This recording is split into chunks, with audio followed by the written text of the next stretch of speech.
We are starting the second session of today, and we are very pleased to welcome Dr. Stella Lee from Brigham and Women's Faulkner Hospital Otolaryngology Clinic.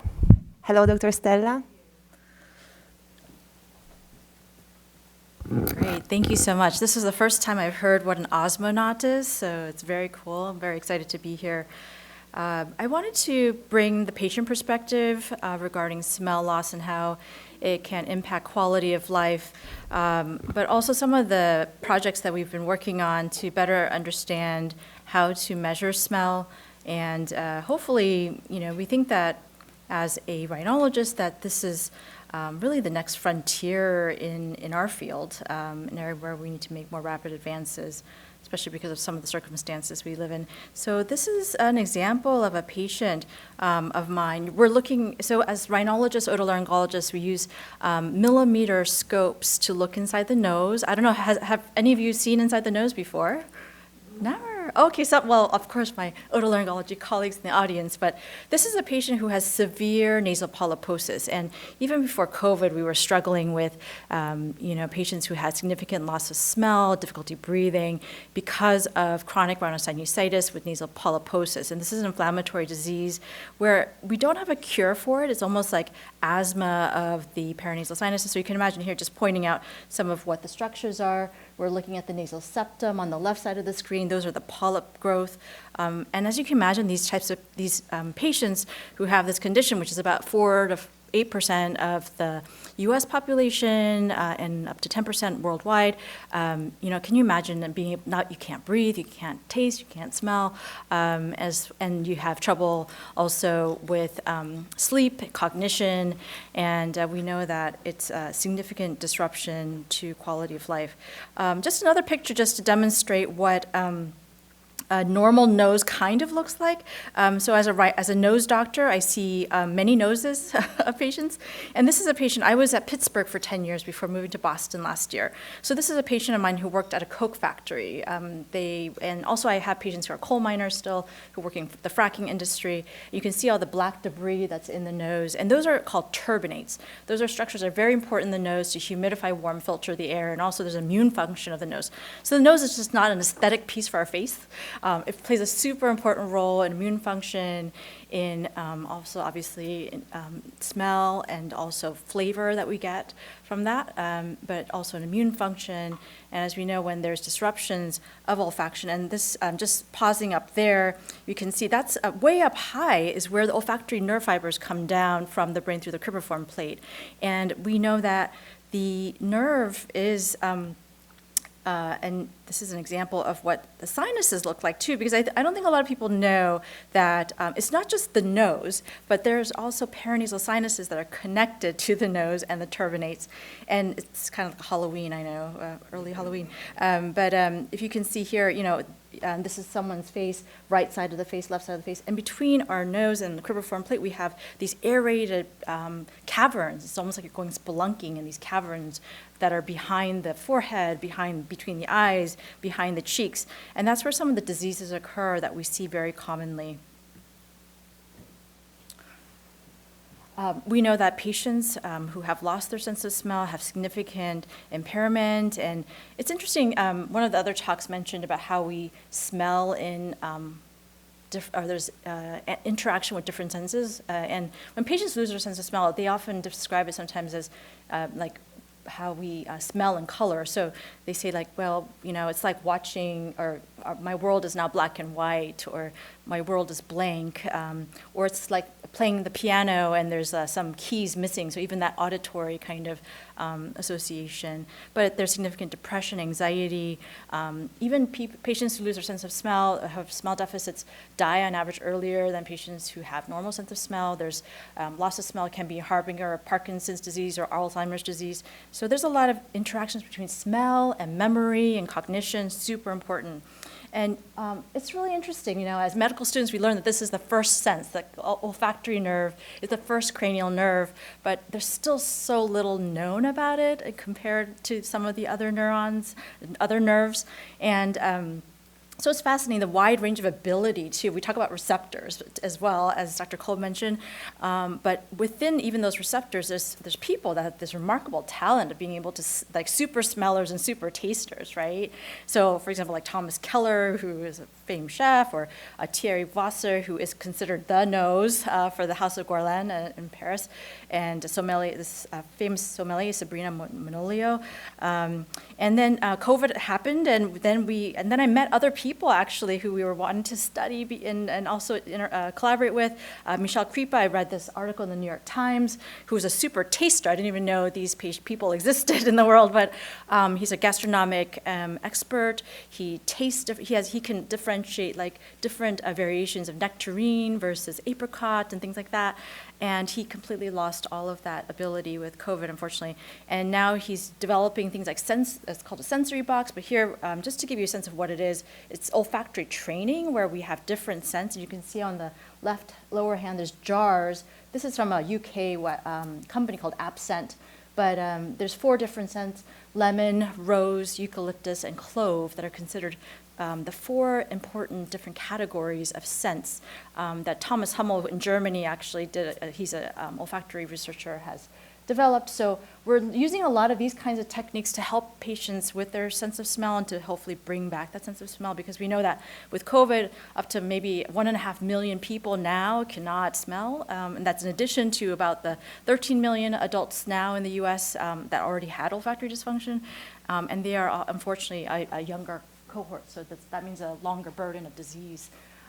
This is a great article from one of my colleagues that talks about the impact, and we'll hear from one of our colleagues too about the impact of not being able to smell. But one of the quotes, I think, on the left-hand side about the world is very blank, or shades of decay. I feel alien from myself, like a part of me is missing. It's detached from normality and lonely in my body. It's so hard to explain. And then the bottom right-hand quote is so interesting because it's true, I think, and I think that's where conferences like this are so important. It feels like it'll be years before medical knowledge catches up to what we are experiencing, and that is a strange place to be.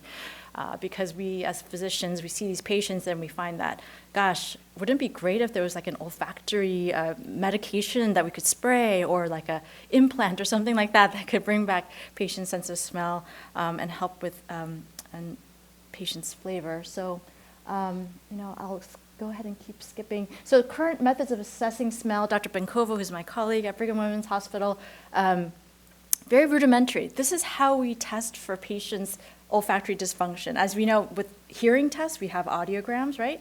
For vision tests, we have some fancy visual assessments, but this is how we currently measure smell. These scratch and sniff tests like this.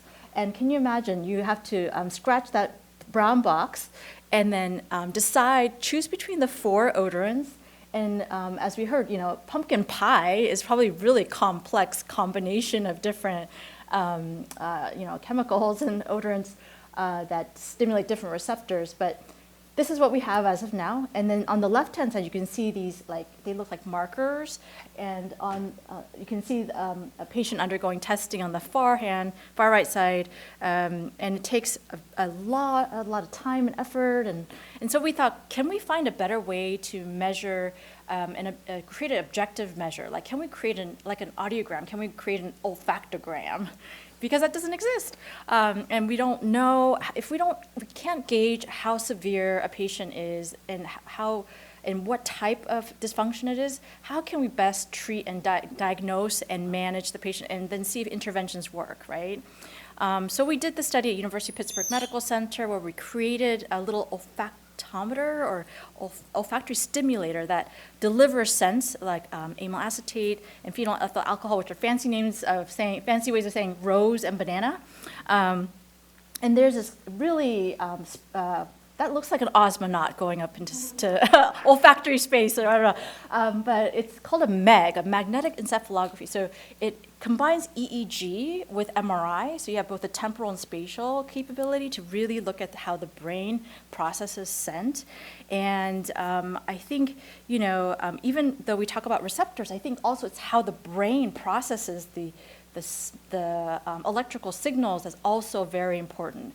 And so we did this study where you can see the rose and little bananas, and we had a computer program paradigm where we would deliver these scents in second intervals and then measure in the MEG what the brain was doing. And we found some really interesting findings, not in the olfactory cortex, but orbitofrontal cortex, et cetera. And we're still kind of trying to do more of these types of studies, because what happened was that once this study, we started doing the study, then COVID happened, and then we're like, well, we need to transition to more COVID-related smell loss studies, and we were really interested in how smell loss affects cognition too.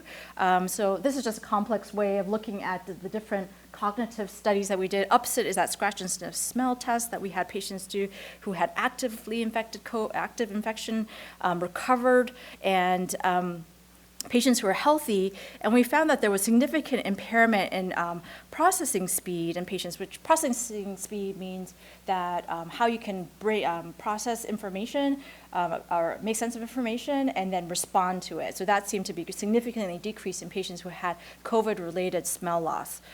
Which was interesting to us. And Dr. Benkova will talk more about some of her cool studies she's doing, because it's so important to continue to make progress in this area. And as surgeons, we do surgery. Obviously, we like to operate, but hopefully in the future we'll be better, have more advanced therapeutics for this. And so the next steps I think that are really important from at least the medical side and the needs, that we need a high fidelity measurement of olfaction. Quick, cheap, easily accessible.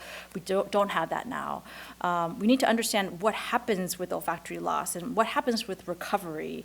What is parosmia? Because parosmia is super common right now. It's like when things like coffee taste like sewage, or I have patients that say that their partner smells like garbage, and then they want to kick them out of the house. I'm like, oh no, don't do that. We need to work together. Maybe olfactory training might help. And then finally, develop therapeutics or implants or something that can restore that sense of smell. I'm going to skip ahead. And so I'd like to thank everyone. It really takes a team. This is my team from Pittsburgh. And my email address, if anyone would like to contact me. I appreciate your attention. Thank you. Thank you so much. Thank you. So this one doesn't work. One that works, maybe. Yes, correct. So a great big thank you to Dr. Lee. These mics don't work. Hello. A great big thank you to you for a wonderful presentation. And I think that we will have a panel at the end of this with also Tara Scudder, who is here, and she's a proper anosmic. I would love for you to put her into your device where you do the MEG, the magnetic encephalography, as well as the EEG, and see was she born anosmic. I think this is a moment. But I don't. Yes, I did. She's meet coming. Tara. She's coming. Yes, She's going to be here next. Yes. You did meet her already, Yes. so that's wonderful. I did have this question. So, do you have a sense of why we haven't developed things like EEG up until now? Why did we have to wait for it? Because all the other senses we've done this for. I know. So Why? yes, so smell is considered the Cinderella of the senses in the terminologies, because like vision, for example, or auditory perception, they've been perhaps even just the perception of that smell is not so important. And some patients don't even realize that they have impairment in smell until it's completely gone. It's kind of like an invisible sense. People, if you have that impairment, a lot of patients feel invisible. And so now with COVID and so many more people impacted, I think there's more awareness of how important it is, and obviously the parosmia, the distortion. But that's a great question. I think otolaryngology or rhinology, there are not many doctors in this field. We are very, very small subspecialty of surgery, and as surgeons, we're very busy removing things and thinking about how to best approach tumors of the sinuses or take out brain tumors through the nose or something like that. But the research has lagged, and there are many new therapeutics and things like that, but I think we do need more. And I was just at a NIH grand rounds this morning. Deborah Tucci, she's the head of the National Institutes of Deafness and Communication. She said, wow, we really do need more attention to smell, and we need to encourage physician scientists. That's so important. Yeah. Here. Okay. There's a question from the audience here. Thank you, Doctor. Tomorrow we have the moot court competition, which is law-related stuff, but the question, and I sort of drafted the problem, but one of the questions is, can we refresh the memory of a witness? And this is something you touched upon. Can we revive a memory through assent? Yeah. And then the question is, how accurate can that revival be? Or is there any studies or anything like that that can kind of show the validity of something like that? Right. Well, that's almost like a philosophical question too, right? Like a Well- memory. What is memory? What is reality? And like, what We is love memory those really things. like that perception of what reality was? But that's, I think, super interesting because we know that as we age, those memories and our ability to create those memories and hold on to them, our cognitive abilities do deteriorate, and smell, for some reason, is one of the first indicators that goes. So my thinking also was, can we use olfactory stimulation then to then increase the opposite? Like you said, like increase our cognitive ability or increasing our processing speed or increase our memories. So I think maybe in the future we might be able to do that, like have a bionic ability to do it or revive or restore memories. But memory and smell are closely tied, yes. Hi, I was curious how you choose your model odors, like particularly with rose, it's one of the most common ones for people not to be able to smell. Yes. So I was curious like why you chose those ones specifically. Yeah. Actually, we went there because we have those chemical structures, but also Thomas Hummel, who's informed a lot of our olfactory research, there's different categories, like how in taste there's like sour and sweet and things like that. In smell too, there's like floral versus citrus versus resinous, so that's why rose is in the floral category, and like lemon would be in the citrus category. But those categories are important, stimulating different parts. And maybe Dr. Kolb could also explain that a little bit better. I'm definitely not the expert in the chemical structures, but we do at least know those chemical structures and then can reliably test it and then dilute it to like a more scientific level, and then it can then be dissolved in different kind of like mineral oil or whatever, and then delivered in a more reliable way. Okay, cool. Thank you. Yeah, thanks.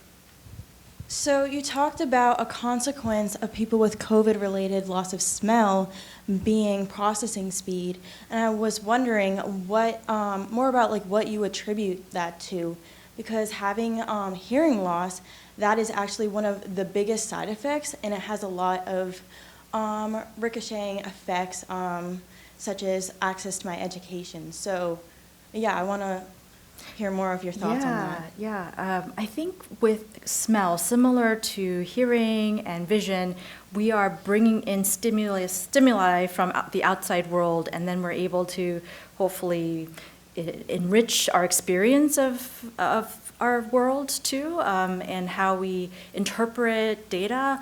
And I think when we have impairment of those inputs, it can be very disruptive to how we can interpret the data and then respond. So this is a very theoretical thing. I don't have the data to prove that, but I think, and also it's hard to differentiate sometimes from the COVID infection and how it globally impacts brain function. I mean, it's interesting. It shows that there's, the decrease in the size of the olfactory bulb and the neurons, and so there may be global cognitive issues that are manifested in that too. But that would be my explanation. Yeah, I'm also wondering, like other effects of COVID, such as like masking, which affect smell and hearing loss, if there's consequences related to that as well. I don't know, that'd be interesting. You mean masking? Oh, okay, yeah, sure. It's a valid question. Yeah. Because it does lower the amount of signal that's available, so who knows what that does to the brain. But Yeah. good. But even with, the N95 mask that we wear at work, you can still smell the odorants and, Right. fortunately or unfortunately, I don't know. So, the smells, yeah. Okay, thank you so very much, Dr. Lee. And for the next speaker, Carolina will do the introduction. Yes, that was really great. Thank you so much, Dr. Lee.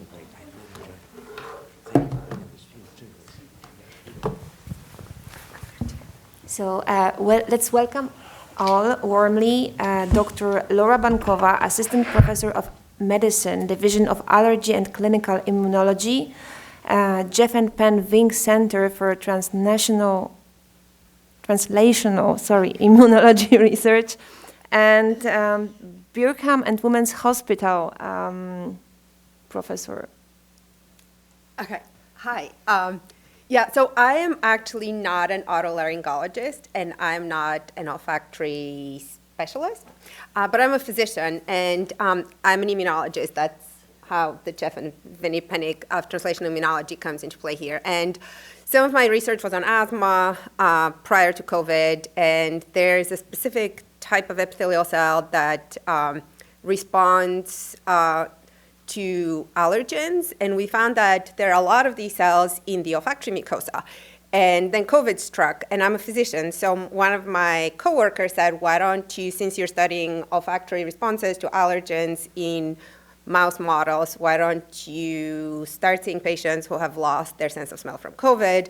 And Dr. Lee wasn't with us at the time yet at the Brigham, so it was sort of like an open field, and I said, why not? And that sort of led me into a completely different direction from what I was initially doing in my lab and what I intended to do, but it's been a lot of fun, and sort of thinking about it without having the preconceived notions of training in olfactory disorders. So this is how this whole thing started. The early days of COVID, right? I was studying like olfactory responses to allergens, and then all of these studies started coming up, showing that between 70 and 90% of patients with COVID are losing their sense of smell, which was interesting, and we thought they would recover. Like most viral syndromes, people lose their sense of smell because they're congested, and then it comes back. But then some of these longitudinal studies started showing in green here that 26% of people were still not recovering 14 days later. Or then people took it out to 76 days, and like 45% of people hadn't recovered at 76 days. And then finally, the data started trickling in that 2 to 4% of people actually never gain their sense of smell back at like 3 to 6 months.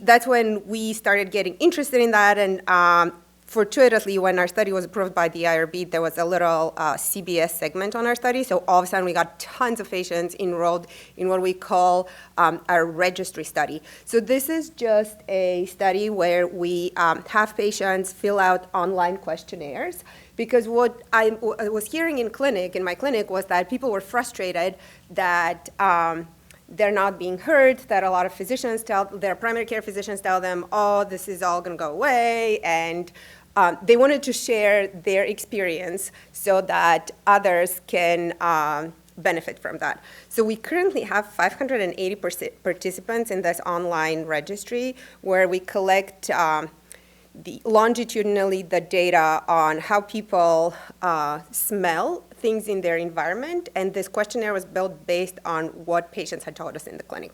So we have some interesting data here. We have patients from all over the US, and at this point we have analyzed 281 of those 580 entries, and you can see that this is, each dot here is a patient, and this is the duration of their smell loss. You can see that we have people who are 30 months out still can't smell.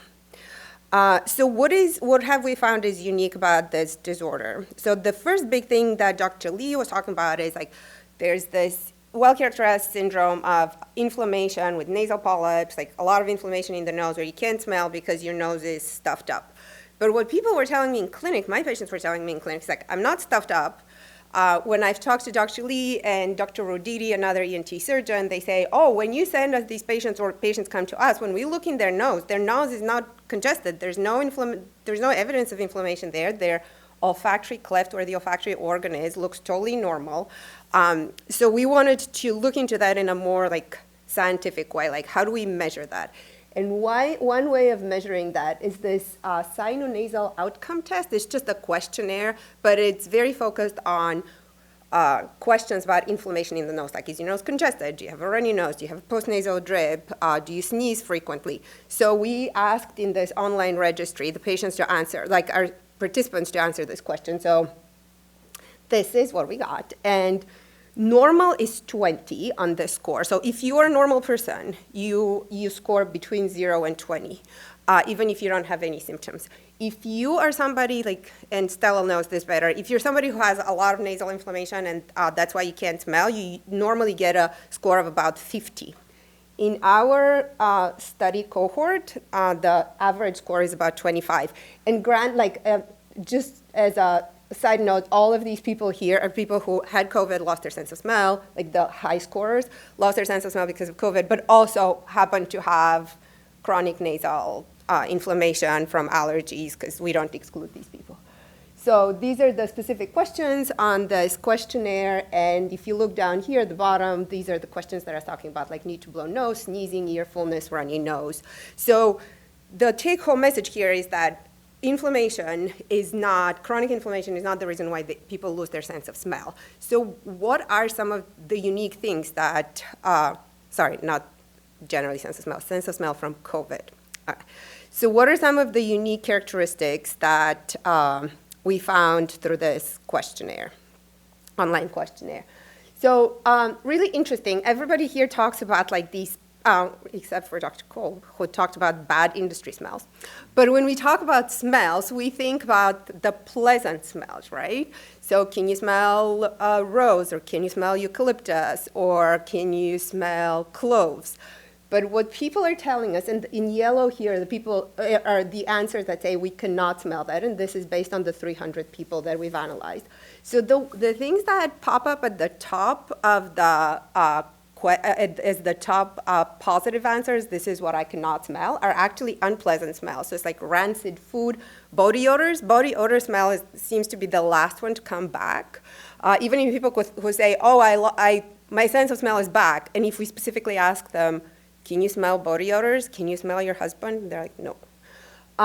So rancid food, burnt food, gas, all these unpleasant smells appear to be the ones that are the most affected. But they're also our defense, like our way to go around the world and not stick your nose into something that's unpleasant. And that's why I was asking the question of like, okay, so if you can't smell infection, like is there a way to think about it in the age of COVID? Like can we use other methods to be certain that you can protect yourself because you've lost this protective mechanism of smelling dangerous stuff in the environment.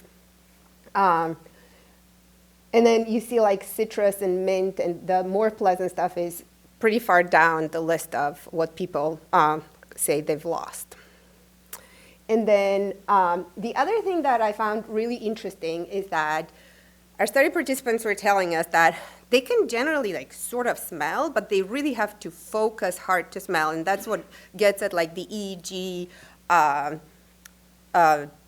future in measuring smell. Like it's not like they say I have a good days and bad days, and it's not that I can't smell at all, but I can't smell. I can't tell the difference between between lemon and lime, which I was able to do before, or if I eat a muffin, I can't tell if it's chocolate muffin or vanilla muffin. I know it's sweet, I know it's a muffin, but if I close my eyes and I don't see the color, I don't know which one it is.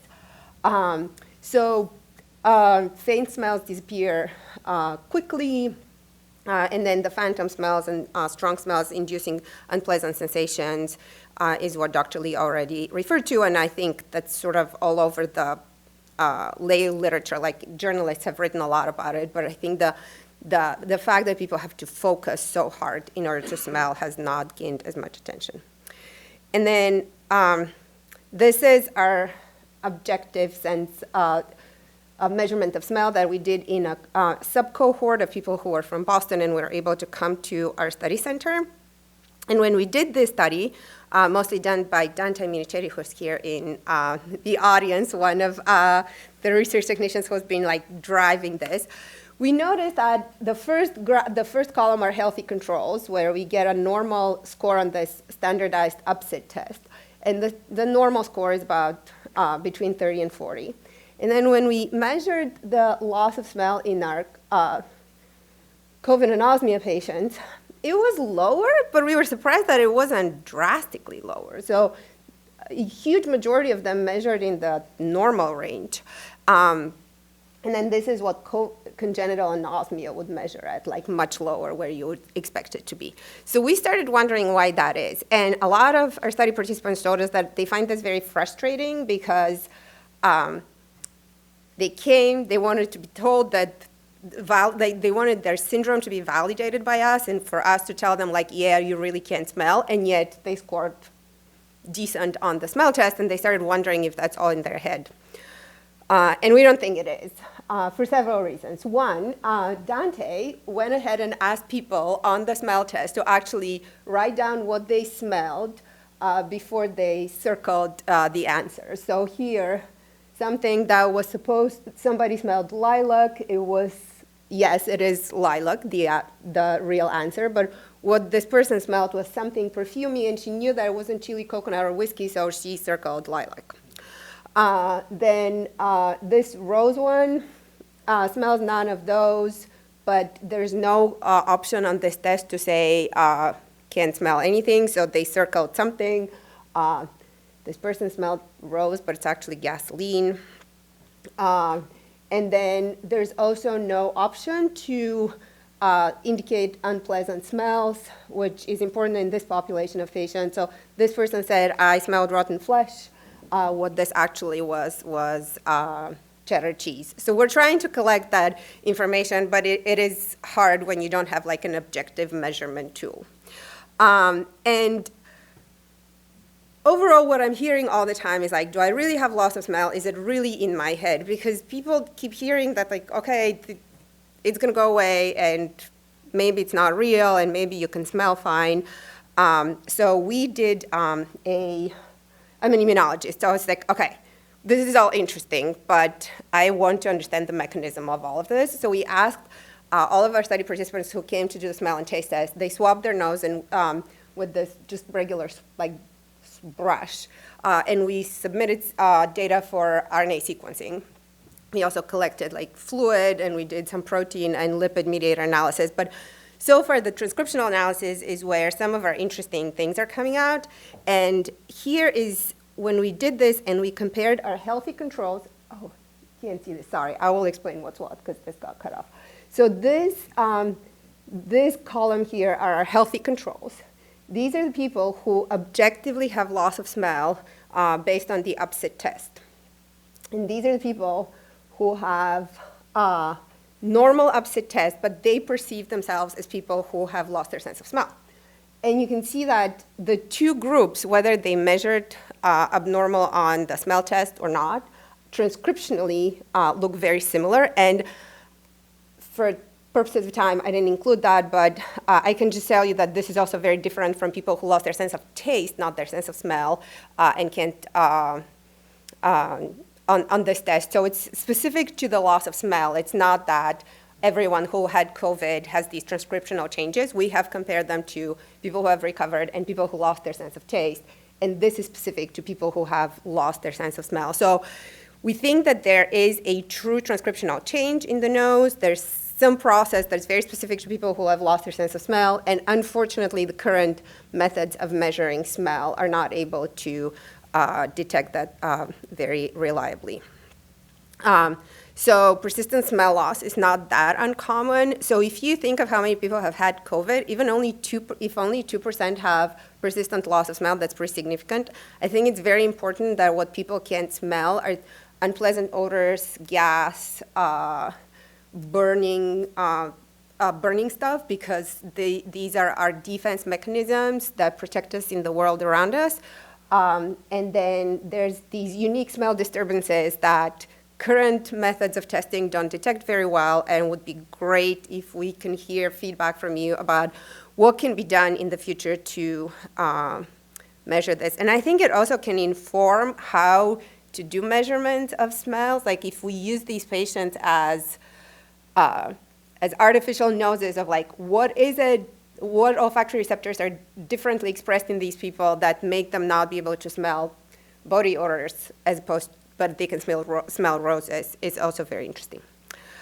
And these are pictures of the cells that I studied, the tough cells, that took me in this direction. And obviously, I want to acknowledge Dante and Caitlin, who came here to this conference from my lab. They're sitting there with their masks. And Stella, who's been a great collaborator and teaching me about the nose and the sense of smell. Thank you.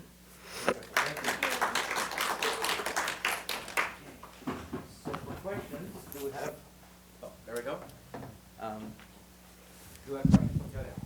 There you go. I don't think that's on. Yeah, it's on. Hello. Yeah, it's on. Thank you very much for your talk. It was really, really cool. I had a question about the transcriptional profile that you did. So you were swabbing the you're doing kind of a nasal swab. So you're basically getting transcription factors, I'm assuming, from kind of like the mucous membrane. Yeah, so just like the mucousy sort of part of the nose. I don't know what the actual technical term is. So is it known that those transcription factors that you were showing on the slide are actually related to smell as opposed to just some general upregulation or downregulation that has to do with like the disease itself? Yeah. Sorry, I should probably go over here. No, it's okay. Oh, no. I will just. So that's a great question. And Stella and I hopefully will dive straight into it. The majority of what we're getting are not olfactory receptor and olfactory receptor related signaling molecules. When we've tried analyzing what we actually get in this transcriptional profile, because it's all cells, like whatever comes off, we're getting a lot of immune cells. It's actually interesting because if we treat these people with steroids, their sense of smell doesn't come back, like most disorders with loss of smell from inflammation. But there is an immune profile there. So what Stella and I are hoping to do going forward is actually to have Stella in the clinic swab directly the olfactory cleft, so we can compare what happens in the olfactory organ versus what happens when like in the lower part of the nose. I honestly have to say we didn't expect to find very much in these, like people swab their nose themselves, but surprisingly there is a difference, and it's mostly inflammatory cells that are different there. Thank you. Can I ask, Ilya, you joined the panel at the end of this? Because you're relevant to the olfactory receptor more so than probably anyone here.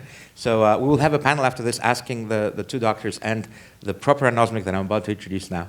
So it is my distinct pleasure to introduce Tara Scudder, who has joined Osmocosm Foundation as first as a curiosity.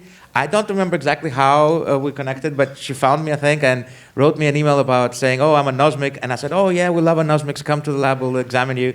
And one thing led to another, and now she's a key organizer for Osmocosm. She is the reason why we have all these posters and other things. So we are totally indebted to her. And it will be very interesting to see what the panel does. But first, I want to hear about your experiences living with anosmia and how you were born with it and how you found out about it and all these other wonderful things. I give you Tara Scudder. Thank you, everybody. Yes, it was just one day I was reading Wall Street Journal, and he was talking about the invention of smell detector devices, and I'm like, do you realize the implications of that for people like me? And then here we are, a few months later. So I'm here to tell you a little bit about what living with anosmia is like. I always get this, it's like, yeah, I can't smell. They're like, oh, you must have had COVID. And I'm like, no, there's other things. I'm like, I'm anosmic. They're all like, you're what? I'm a congenital anosmic. I've never had a sense of smell. I mean, then they say, well, that's great. You can't smell New York in the summertime. You can't smell the rotting trash. You can't smell the urine, like all that. I'm like, yes, there are some benefits. I can sit in the back row of an airplane next to the bathroom and be fine. So guess what? I always take that back seat, so that way you don't have to. Oh, nice. So, there's good things that I, can't smell, like porta potties and everything. But let me tell you, there's so many more problems that come with it. Like, when I have to go look for a new apartment, I have to always make sure that there's an electric stove. Because about 6 years ago, I had a gas stove, And there's so many times where I'm like, why isn't my water boiling after 30 minutes? Everybody else, like, you would have smelled the gas leaking, because I would turn on the burner and it's leaking gas. And I actually did have a gas leak at one point. So I just have to use the electric ranges. And then there's other things, like, how do I know if I smell? Like, I just got Lumi deodorant, but how do I know if it actually works? And then when I would go to the market and get like fresh fish, how am I able to know that the person giving it to me is giving me something that's safe to eat? And then when it comes to leftovers, I have to throw things out 12 to 24 hours later just because I can't take any risks. And I waste so much food. It's sad. I'm like, anyway. Then there's the other things that, for instance, I turned on the wrong burner. And I had the little cooking spoon on the stove. 20 minutes later, maybe, all of a sudden, my smoke alarms are going off. I'm like, what's going on? I have a half, melted spoon that everybody else would have, been able to detect. And then when it comes to perfume, I go in the stores like Macy's on the bottom floor, and I'm just like, I can't smell. Like, it's impossible. So what I happen to do is, like, I look at the prettiness of the bottles, the cool ads, and then maybe I do some research and I'm like, oh, yeah, this smells like roses. Okay, that sounds nice. I love the way roses look. That's about it. And then there's some more limitations. Like, I would love to be a food scientist, but I'm not equipped for the task. And then I worked in the wine business for a little bit, and I realized I was just an actress. I was like, yes, notes, and then just try and pick up, like, I had to fake my way through the wine tasting situations. And then, this is everybody's favorite story. I did not know what the term silent but deadly was. It wasn't until I was like 16 years old, and I let one go, as they say. And I was like, oh, if it's quiet, that means it barely came out and nobody can smell it or whatever. It wasn't until I was 16, guys, that I knew, like, they're like, oh yeah, she's the smelly one. Oh. I'm like, okay, I get it now. And then my first high school boyfriend, he worked at the deli counter. Nobody told me that he stunk like the deli counter until after I ended it with him. And then I also grew up thinking everybody, when they went out to a fancy restaurant, was pretentious as all get out, because they would order a chicken breast, and it would be crusted in herbs. But to me, I tasted it, and I'm like, this tastes like eraser meat with confetti on it. And I was like, oh yeah, I'm supposed to say this is good because everybody else is. Nastiest thing ever. And that leads me to the other question people have. They're like, oh wait, sense of smell and taste are related. And I'm like, so they're like, can you smell? Can you taste? So what I've learned is that if we go to Starbucks, you get vanilla or caramel coffee, I taste sweet hot liquid that's a little creamy. That's how I can discern it. I still like it because it's sweet and creamy, right? And so I pick up on those things like acidity, bitterness, sweetness, sour, and texture is a big one. Like durian, it's a fruit, right? That's one of my favorite foods because it tastes like frozen custard to me, but it's like, nutritionally better for me, so yeah. And so I'm here today to just tell you, I would love to have a device that solves any one of those issues that I named here. I would love to be able to point something at my food and know if it was safe to eat or not. And then it would be great, like one day, we're in the metaverse or something, and everybody gets to experience all 5 senses. I would love to be included in that. Or maybe, we're walking around and there's like smell narration, because that's what I have my friends do. They're like, oh, it smells bad out here. And then I'm like, do you mind telling me about this, during our whole day that we spent together? Can you just narrate smells for me?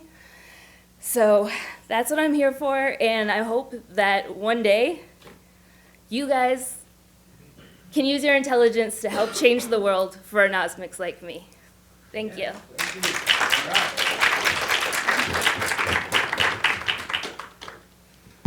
So the challenge has been presented to everyone here to work with people like Tara. And it is an important problem, but it doesn't matter. We're not ranking these things about, who has cancer and who has anosmia. It is an interesting problem, and like all of these things that are mysteries, in solving it, in helping Tara, we will uncover millions of things that we don't even know that are happening right now. This is how all these things work. So I think that we will take some questions from the audience directly to Tara, and then we'll have the last few speakers, the two doctors, Tara, myself, and Ilya, sit here and do a panel where I'll moderate some questions. We'll take some more questions from the audience as they come in. So do we have questions for Tara directly from the audience, or should we just get on the panel? Nobody here? Something from the web, perhaps? Is anybody on the web? But as Carolina is looking for a question for Tara, I want to say something that you mentioned. You said that you want to be a food scientist, but you can't because you're anosmic. Well, I wonder, though, because yesterday at dinner, you told me that your least favorite food is that chicken breast, but your favorite food is chicken thighs. And I wonder if that's because the tongue and the mouth are what are called exploratory organs. The tongue constantly explores your mouth. If you lose a tooth, or if you chip a tooth, or if you have any dental procedure, your tongue constantly goes there, explores there. Your tongue has also mapped your mouth so well that you can speak and chew at the same time and not bite your tongue. That's because the tongue reacts in real time and knows exactly where your teeth are and what they're doing. So it's what the dentists call an exploratory organ. It likes to explore. It's a curious organ. It likes to always go in. And so you having a lack of sensory input, we're presuming that that's where the problem is, into your brain from olfaction, might mean very much that you are using those resources for your gustation, for your taste. So I would bet you that if we were to compare Tara's ability to tell foods by mouthfeel, by crunchiness, by sound, compared to someone who might be a chef but has full nose capacity, she will win. So you might actually be the complementary food scientist to those who have a properly working nose that will tell them about things that are too subtle for them to pick up on because their brain is overwhelmed with olfactory signals, while your brain has the luxury of having that quiet so you can pay attention to your tongue. So that's my my little ray of sunshine on your condition. I think you might actually be a very successful food scientist because you'll be able to access and assess the food mouth feels that others might not be paying attention to. Yes, question here. Of course. Well, your screen looks like mine, so you seem normal to me. There it is. Well, the question I have is, why do you want to be able to smell if you've never experienced it? Is it just imagination that you're using, or is it something else? Just the fact that everybody talks about smell. Is it your imagination that's driving this? Yes, I'm like, what is this fifth element? It's like, imagine people that see ghosts. Like, I'm just like, wait a second. Like, what in the world are you guys experiencing? Like, you can air taste things, for lack of better words. And it's just a mystery that I would like solved. But also just, to be able to make sure that I can eat food, not waste it, those sorts of things is why I want to be able to smell. Okay, well, thank you so very much. Let's all take our seats up there. I will sort of leave this. Okay. Somebody's home here. Stella, I believe that's your phone? No? I'll take yours. Oh, you have heels on. I'll go to the end. Go up there. All right, can you move the microphone down there? Oh, is that the There we go. non-working one? I'll just yell. So everybody has a mic, yes? Very good. Yes, yes. Okay, so this is the panel thing. You can shout questions at us. This is MIT. We can interrupt each other. Please tell me questions from the audience as they come in. And so in order, I will address you in the order that you spoke with the first question, and then you can actually throw questions to each other as well. I'm going to give a very direct question to Ilya. I'm sorry if it's too much. But given the fact that you can raise these cells now, and you can raise them quite well, what is stopping us from having some of Tara's stem cells given to you so you can transfect them and express olfactory receptors, and then we'll transplant them back into her head? Nothing. So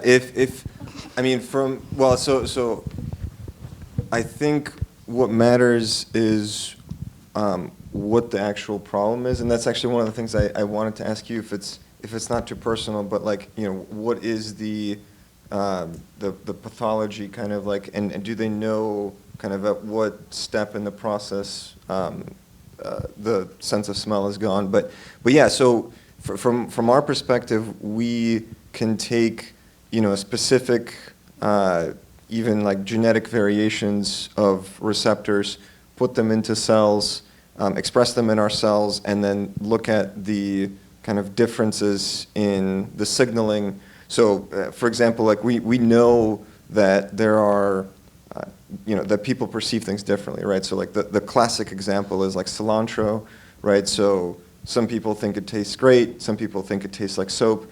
So that is a genetic modification in, I believe it's a taste receptor, if I'm not mistaken, but it's the same idea in olfactory receptors, right? Where a single nucleotide mutation can totally change the function of the receptor, and that, of course, affects your perception. So, short answer is yes, we would absolutely love to do that. There's, as far as I know, nothing stopping us. Well, other than perhaps an animal study first, before you start digging into her head. Okay. It depends on how invasive the procedure is. You can gladly, you know, take it from me. That's what I'm here for. And so I just want to answer your question real fast about like where I am in the process. So I learned that I was anosmic probably when I was about 9 or 10 years old. And I went to some doctors. They put the metal snake, as I used to call it, up my nose like 5-6 times. Everything's fine. Then I get sent to a specialist and, as I like to say, gets my head examined. They took an MRI and they found that I have like a 13 millimeter cyst in my pineal gland.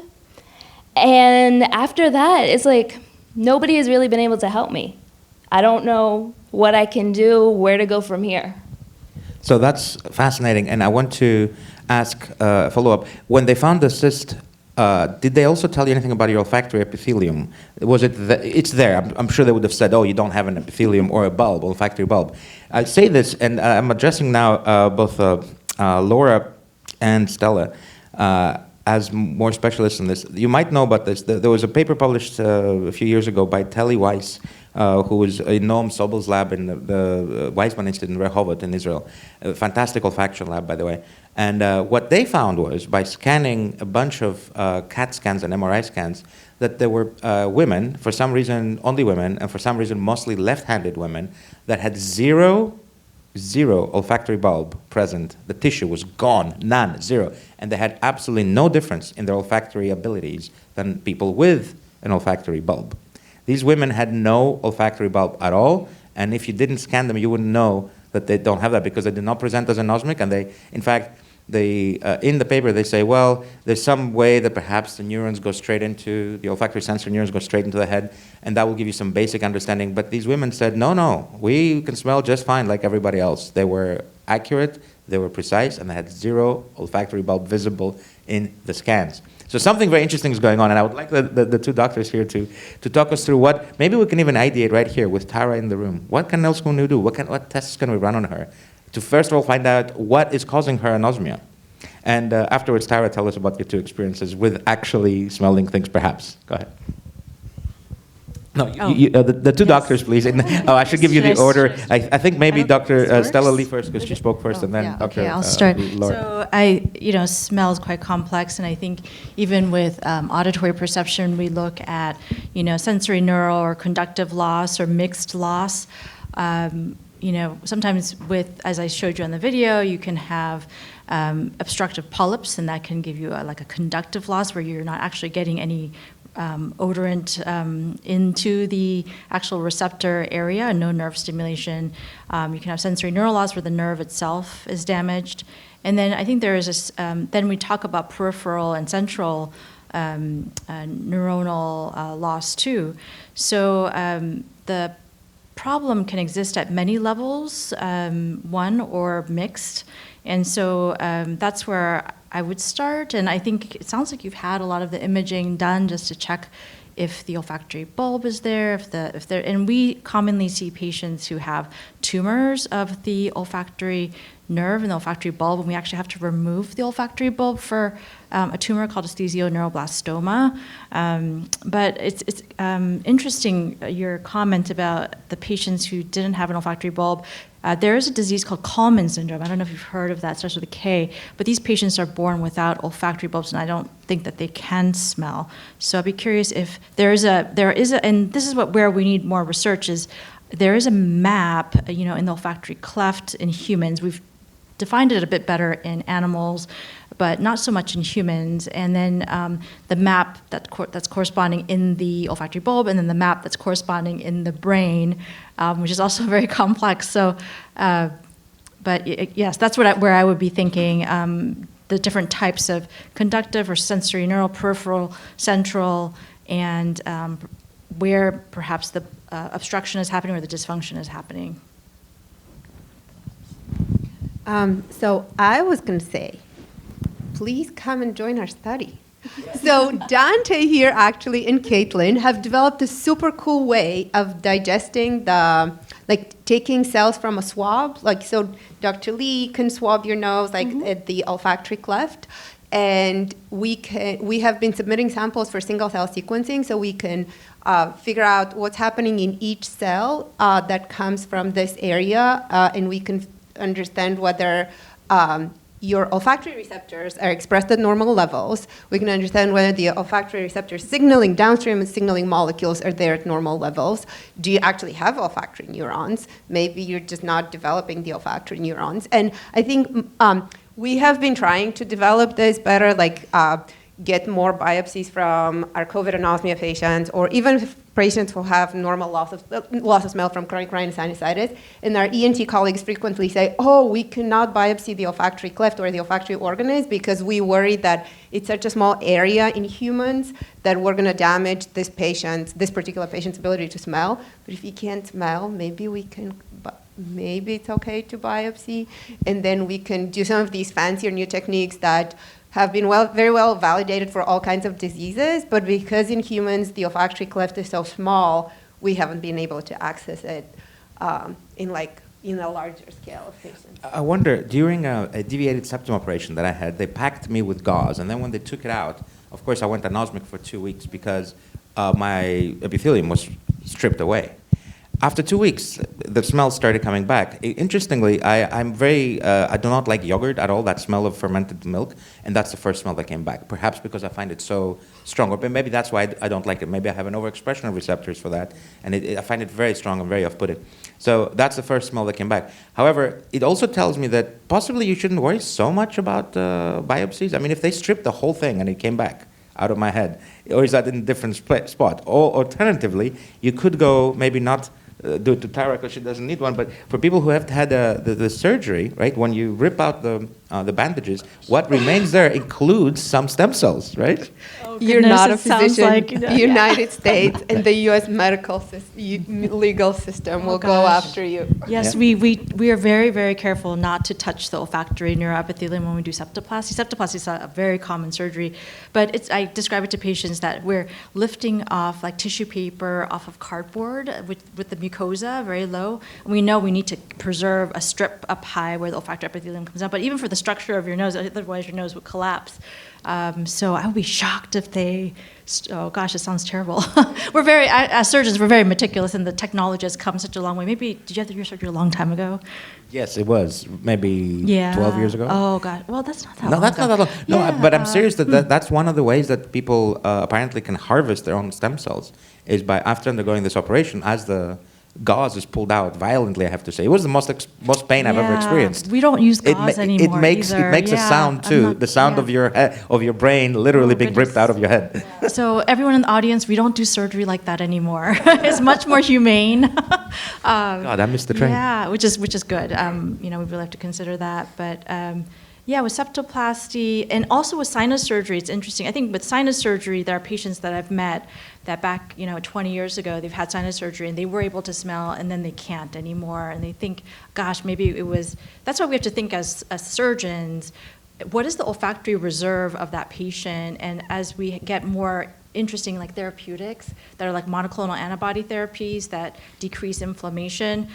Because you can go from a very, very basic sinus surgery where you're just opening up the sinuses, the caverns, the labyrinth, rather than what another more, the opposite extreme is like actually drilling out the entire frontal sinus cavity, so you're making one common cavity. So we use a drill to do that.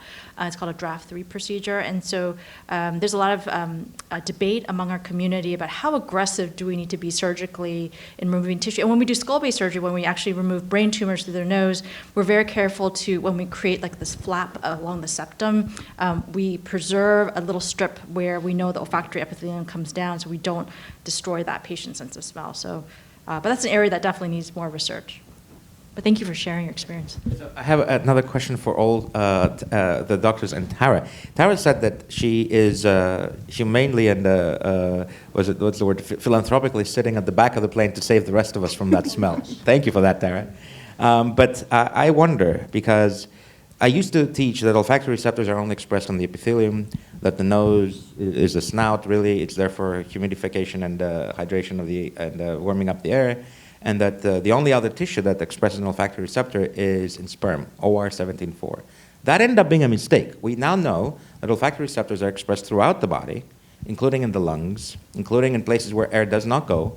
And during development, olfactory receptors are expressed to actually guide the fusion of tissues. So when your flesh finds its partner to fuse, it's because there's temporarily expression of olfactory receptors, and their cognate ligands, their odorants, are being left behind like breadcrumbs so tissues can find each other. Then those stop being expressed. So my question is, even if we don't have perception of olfactory signals, can we measure that the body perhaps, not conscious perception, but can we measure that the body perhaps does react? I think that if you're sitting around in a stinky atmosphere, you might get stressed out, right? Because your immune system will say, oh, get out of here.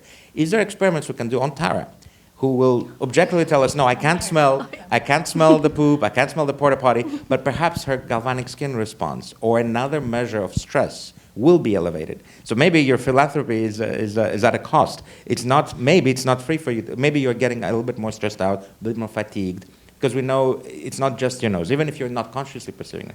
Now, there's another researcher called Debbie Donnelly from Harvard. She's also a pilot for UPS Airlines, a captain. And she did some research finding out that the freshly brewed coffee, when presented to pilots, professional pilots in a simulator, when they have to habituate to that smell, which is often present in the takeoff and landing phases, they actually decreases their cognitive capacity by, I think, something like 10%. They make more errors during the most critical phases of flight because their brain is busy actively suppressing the signal. That's what happens during habituation. You actively suppress the signal. So when they're brewing coffee before takeoff and landing, they're actually making the pilots dumber. That is a bad idea. So either we filter the air to the pilots or we don't do this during takeoff and landing. You can do it when they're cruising. But this was a striking finding, actually, by Harvard.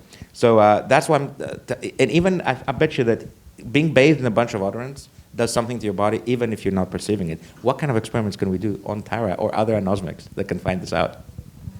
Functional MRI? I mean, I think a lot of the neurocognitive research uses functional MRI. We don't. But I think ENT probably has started doing that. Yeah, I mean, functional MRI is a very well developed neurocognitive test now. So we can spray all kinds of obnoxious smells around you. And as long as you're not claustrophobic, you can sit in an MRI and have different parts of your brain examined. Yeah. Well, that's what I'm here for, guys. I know you're all like, Success. I'm the guinea pig in the room. No, that's why I've put myself here in this situation because, hey. No, I love it. I think that the Tara is an important data point about to start generating more data points because I've been in this business for about 18 years now. Anosmics come and go, but to have a proper anosmic who's actually interested in being experimented upon, yeah, we should not let that opportunity go. Yeah, curious too also if your total number of olfactory receptors are lower globally too, not just here. And you bring up a really important point about air quality, and I think we're more conscientious about it. That's one of the areas that I'm very passionate about. And as we have increased air pollution, we look at PM 2.5 or particles in the air that are less than 2.5 micrometers in size. But I think in the future, all of us, hopefully, our homes have thermometers, right? But why don't we have air quality monitors so we can detect, like for patients who cannot smell, to be able to tell us what the quality of what we're being exposed to on a constant basis that can impact our overall health. Because the air that we breathe is so fundamental to our health, besides sleeping and all those things. But obviously, can't live without, I guess, as a proper ENT would say, A is for airway. And, I think the components of the air is super important.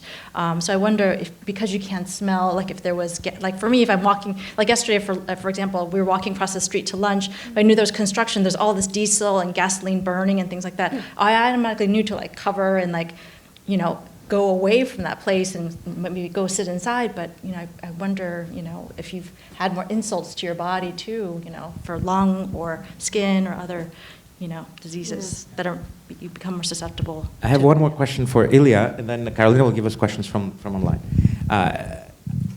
Because I'm such a friend of aerobics, I think I'm allowed to push them back a little bit on some things. I love the ambition that you guys said that there's nothing really stopping us from doing this other than the ethics and humanity of it all and making sure that we don't screw things up. If we were to go a little bit less dangerous and say one of your pallets that you create in aerobics can be installed in Tara's house or in Tara's fridge, and maybe she can, with cartridges or something, because your cells don't live for very long, applied to her, I don't know, deli meats or whatever she has, so as she can be confident that something is not rotten, so she doesn't throw away as much food. And it's not just about Tara. The planet is suffering from food spoilage. If we had an easy, sort of a litmus test, quickened thing, because you can't have supermarkets tasting everything or touching everything, some way to use your technology perhaps to tell us about food spoilage, it would be a significant fix for the planet's woes. Yeah, I'm really glad you mentioned that. That's definitely an area that we're looking into. So one of our potential customers came to us with a problem of, they are one of the biggest producers of pork in the world. And apparently I just learned this when talking to them, but the gold standard way right now that they kind of ensure that every pork carcass that's hanging in the meat locker is still safe is they literally have people going around carcass to carcass and sniffing it. And that's just because, I had a very similar reaction, like, oh my God, I can't believe that this is actually happening. But they said, look, the human nose is just so much more, like we are able to pick up, especially when with these, like the really, really bad molecules, like we can pick up parts per billion and parts per trillion, that even if they do a biopsy of the meat, they're not able to pick that up, right? They can't pick it up with GCMS. And so, so that's, and for us, it's like, that's kind of the use case because, we know that if a human can smell it, then there is some receptor, at least one receptor that's being activated by it. So yeah, this is 100% something that we're very interested in. So do you have a panel like you have for the pleasant smells, for the unpleasant smells? So the challenge now with olfactory receptors is that for the vast majority of them, we don't actually know what they do, right? And so we'll have, as I mentioned, we have this combinatorial code where we'll have the same receptors activate to the pleasant smells as we do to the unpleasant smells. We'll have some that are they're called specialists, that are more specialized. But yes, so we do have, to answer your question, we do have some receptors that we think are more responsible for the malodors, but that's just because empirically we found that they react to some of the malodors.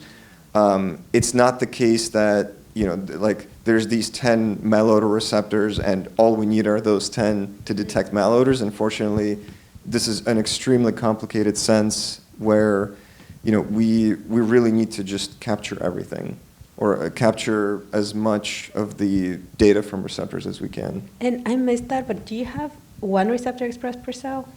Each Yes. cell has one unique receptor expressed. Oh, that's cool. You opened up a can of worms there, but I want to give it to the web. Yes? That's a great question. So we have a question from Dr. Fletcher to Dr. Stella Lee. Why is magnetoencephalopathy needed to study the olfactory brain? Do the paramagnetic particles in the brain play a role in the smell? Paramagnetic. Oh, fascinating. Yeah, talking physics. Yes, so we wanted to understand how olfactory stimulation affects the brain, because we know that there's a connection, a very intimate connection between smell and memory and cognition, and also to validate some of, we know that the neurons are there, the receptors are there, but I think it is much more complex than that, and even the concept of malodor versus pleasant can be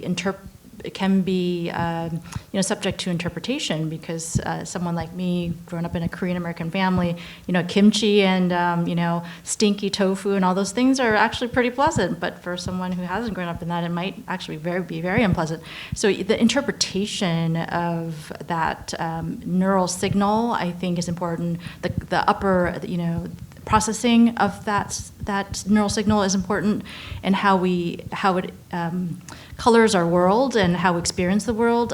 That's I think very interesting to me, especially for people who can't smell, but also people who are, as I mentioned, super smellers or super tasters. Like, how can they differentiate those types of different odorants? And then now in Italy, what they're with Michel Kripa, who's the super taster, how he's really looking at the way that they're doing smell training is very different from how they do in the US, because we would never have the time to do it here. But he uses iconic scents of Italy, I guess, associated with holidays or other events in Italy. And then he takes hours with the patient to then associate that memory of that iconic scent to that particular odorant, and then they do the training for hours on end per day. I said, Americans will never go for that because it's going to take way too much time. But I guess it's a long way of saying that the cognitive interpretation of the neural impulses that occur from the receptors to the brain, I think, are very important and should not be ignored, because we can learn so much from that. I think unless you have some closing remarks, we could let everybody go for lunch.